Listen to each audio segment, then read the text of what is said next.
Ruth Langsford has always been a symbol of warmth, elegance, and effortless charm, the kind of woman who can glide onto television screens, make a room light up, and somehow make millions of viewers feel like her closest friends.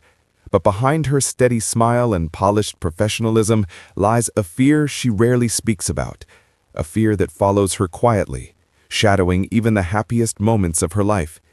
It's the fear of losing her memories, the very pieces of her that make her who she is. At 65, Ruth admits that every time she forgets a name or blanks on a thought, a sudden chill runs through her. She laughs it off on the outside, sometimes joking that she's simply too busy or thinking of a million things at once. But inside, the worry whispers louder. What if this is the beginning? What if I'm next? Her late father, Dennis, lived through the slow, heartbreaking decline of dementia, his memory gently slipping away like sand through fingers. And now her mother, Joan, faces her own battle with Alzheimer's. Two parents, two painful journeys, and one daughter left wondering if that same road quietly waits for her too.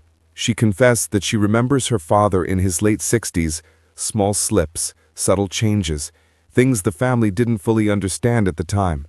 By the time he was officially diagnosed at 72, the signs had been there longer than anyone realized. And now that Ruth is 65 herself, the math feels far too close for comfort. It's a number she can't unsee, a reminder she never asked for. But what makes Ruth's honesty so moving is the simplicity of her fear. It's not dramatic, it's not exaggerated. It's the soft, painful truth of a daughter who has watched memory fade from the two people who shaped her life. If there were a test to tell her whether she carries the same genes, many assumed she'd rush to take it. But Ruth shakes her head every time. She doesn't want to know. Not unless there's a cure. Not unless the result comes with a promise that it can be stopped. Otherwise, she believes the knowledge would hang over her like a dark cloud, stealing the joy from the years she has now. And truly, who can blame her? So instead of seeking answers she can't change, she chooses to live, to stay busy, to keep her mind sharp. She does crosswords, word puzzles, and anything else that gives her brain a good stretch. She keeps moving, keeps working, keeps laughing, and she hopes, quietly, bravely, that it's enough. Medical experts say that dementia isn't always hereditary. Only a tiny portion of cases are genetic, while most are influenced by lifestyle, age, and vascular health.